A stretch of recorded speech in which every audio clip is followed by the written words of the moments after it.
Picture बाकी है। माननीय मुख्यमंत्री जो देश की एकमात्र महिला मुख्यमंत्री भी है, उनका माइक बीच राह में ऑफ कर दिया गया था। एयरपोर्ट की छत टूट जाने से लेकर रेल पटरी से छूट जाने तक तृणमूल कांग्रेस के सदस्य, हर सांसद देश के हर गंभीर मुद्दे पर चर्चा करेंगे। सर, अंत पे आते हैं मच्छी पे। आप लोगों को ज्यादा पसंद नहीं, पर हम क्या करें, हम तो माछे भाते बंगाली है। अरे उधर वाले, बता इसमें बुरा क्या है, हवा के चार झोंके अगर इधर से भी गुजर जाए तो, कि अगर समय चला गया तो साधना नहीं होगी, अगर भक्त रूठ गए तो आराधना नहीं होगी। और 3 से 303 से 240 के आंकड़े बोलते हैं कि इस बार जो आप चले गए तो दोबारा लौटने की संभावना नहीं होगी। को दें। आइटम नंबर 20 सुश्री सयोनी घोष। बोलो। ये पहली बार की माननीय सदस्य चुना आप? जी हाँ, बहुत अच्छी है सर, सुनिए इनका आगे देखिए। आप बीच में मत टोकना उनको और सलाह मत देना, आप पीछे सीट पे चल जाओ। धन्यवाद अध्यक्ष महोदय, आपने मुझे बोलने का मौका दिया। मैं जादवपुर लोकसभा क्षेत्र से पहली बार चुनकर इस सदन में आई हूँ और मैं धन्यवाद देना चाहती हूँ मेरी लीडर ममता बनर्जी और अभिषेक बनर्जी का, और जादवपुर लोकसभा क्षेत्र के सारे वोटरों का, जिन्होंने मुझे भारी बहुमत से जिताया और इस सदन में भेज के बीजेपी को एक पैगाम दिया कि पश्चिम बंगाल में माननीय सदन में इन नेताओं को धन्यवाद नहीं होता। आप और ये संदेश सर, ये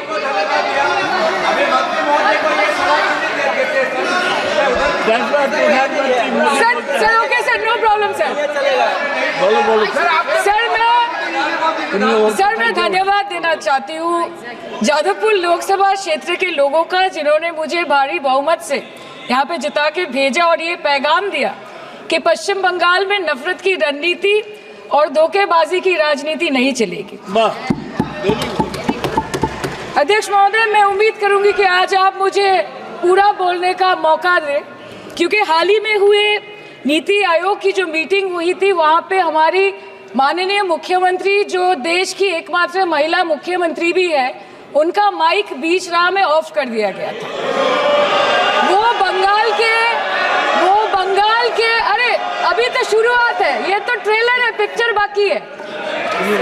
अध्यक्ष महोदय, मैं आपसे ये बोलना चाहती हूँ कि वो बंगाल के हक के लिए यहाँ पे सवाल उठाने आई थी, वो बंगाल के लोगों की बात रखने यहाँ पे आई थी, लेकिन उनका माइक ऑफ कर दिया गया। आपके माध्यम से मैं इस सदन में उपस्थित वहाँ जो बैठे हैं माननीय सदस्य, कोई भी नीति आयोग या कोई भी घटना को सर एक लाइन आपका डिलीट करेंगे। सर एक लाइन सर मैं यही बताना चाहती हूँ कि बंगाल के लोगों का गला घोटने का काम किया गया और उनकी आवाज को बंद करने का काम किया गया। आगे जाके बंगाल के लोग आपके पार्टी की माइक ऑफ कर देंगे। बस एक चुनाव बाकी है, आप देख लीजिएगा। Sir, all India Trinamool Congress इस सदन और इस देश का 3rd लार्जेस्ट ऑपोजिशन पार्टी है और हम आपसे धन्यवाद हम आपको देते हैं कि आपने हमको रेलवे, स्वास्थ्य, शिक्षा और आज ये पशुपालन जैसे महत्वपूर्ण विषय पे चर्चा करने का मौका दिया।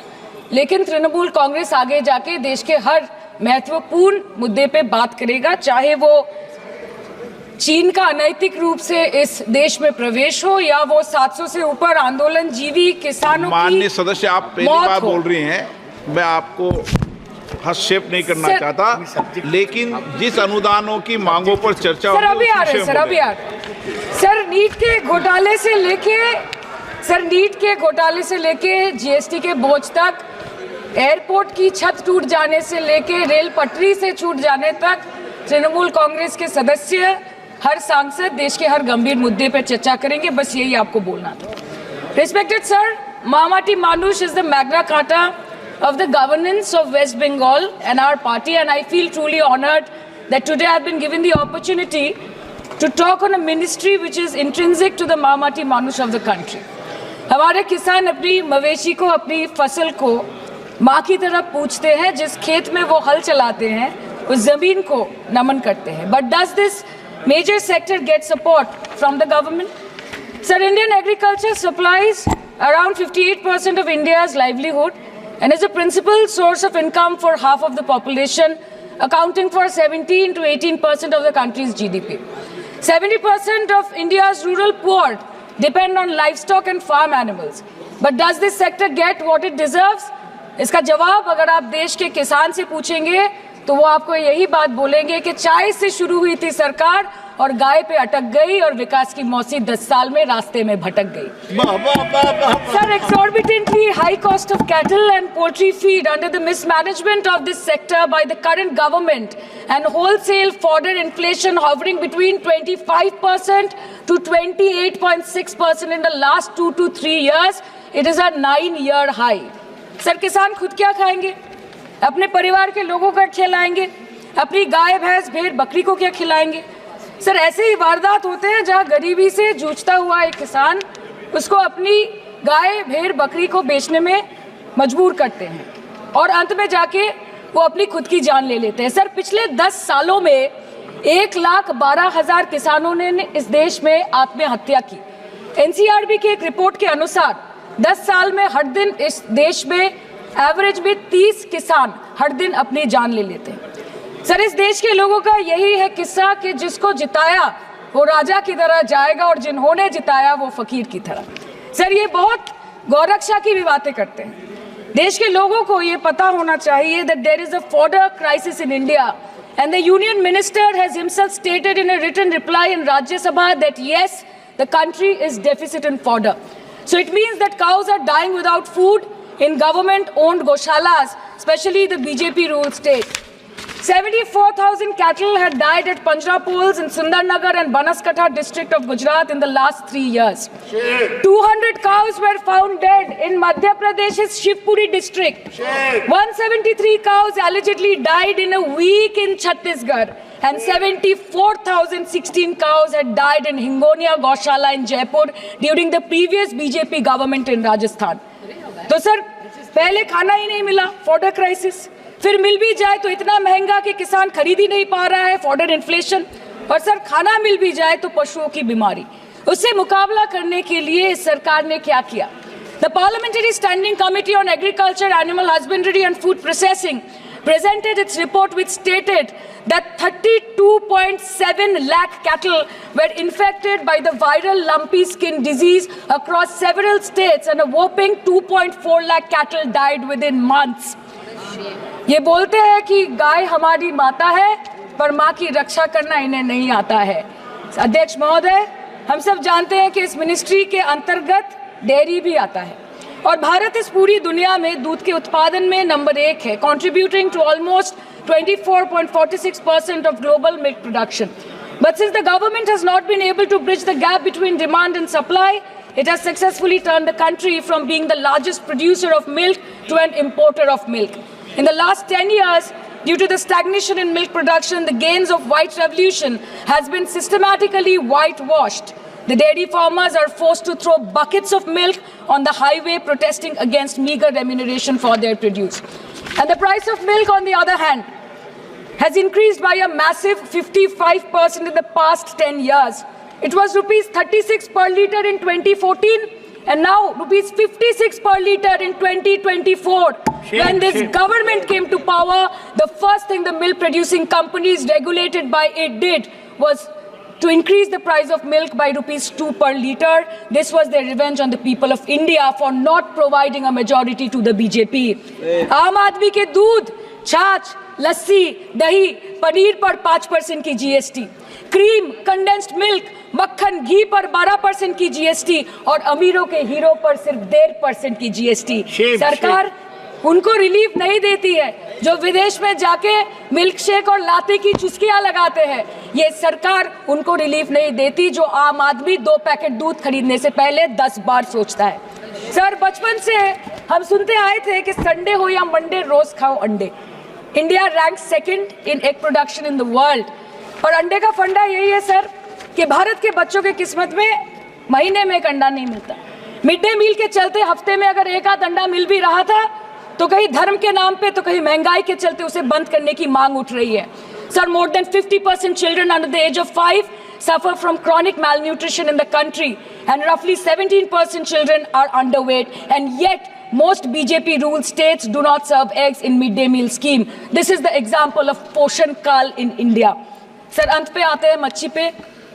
आप लोगों को ज्यादा पसंद नहीं, पर हम क्या करें, हम तो माछे भाते बंगाली है, हमको तो बोलना ही पड़ेगा. And not to forget that 2.8 crore fisher folk are employed directly in catching fish in the country, and millions are employed in the value chain of selling fish and aquaculture. India stands third in the world in the terms of fish production, contributing to 8% of global fish production and ranked second in aquaculture production. The PM talks about blue revolution, but this government has allocated only 0.045% funds out of the total budget for the flagship scheme, Pradhan Mantri Matsya Sampad Yojana. Even after this meager allocation, they did not utilize 39% of the funds, and in 23-24, they did not utilize 24% of the funds allocated. और sir, भले ही सरकार को मणिपुर शब्द से allergy हो, but the fact remains that 1.5 years of lack of governance in the state has led to endangering of the fish species in India's largest freshwater body in Manipur, the Loktak Lake. So the government has to generate employment opportunities, investment in areas such as exports, post-harvest processing, and import substitution. It has to deal with adversities like overfishing, depleting of fish stocks, pollution, disease outbreak, destruction of habitat, and climate change. So my own parliamentary constituency has assembly constituencies like Baruipur, Shonarpur, Bhangor, which are heavily dependent on these sectors for livelihood. Main crops grown are wheat, rice, vegetable, fruit, oilseed, pulses, cotton and jute, and animal husbandry is practiced mostly by women in the self-help groups in the South Chobbish Pargona. They rear a wide range of domestic animals, including cattle, poultry, goat, particularly the black Bengal goat and the Pekin duck. And I take extreme pride in saying that in the last 5 years of the TMC government, the CM Mamata Banerjee has allocated a massive amount of 76,680 crore to agriculture and its allied sectors for their development. The government of West Bengal has achieved remarkable success in implementation of state schemes, namely Bangla Dairy. The state-owned company is providing financial incentive at the rate rupees 11.5 per litre of raw milk directly to the bank accounts of primary dairy farmers through milk unions. Bangla Dairy procured 3.55 crore kg milk in 2023, for which rupees 109 crore was paid to dairy farmers through direct benefit transfer. 47,900 fresh Kisan cards have been issued in the last 3 years for animal husbandry. Up to 30th November 2023, rupees 393 crore was sanctioned to marginal animal rearers in the rural areas. Bangla Shosho Bima scheme, a fully state-funded scheme for crop insurance.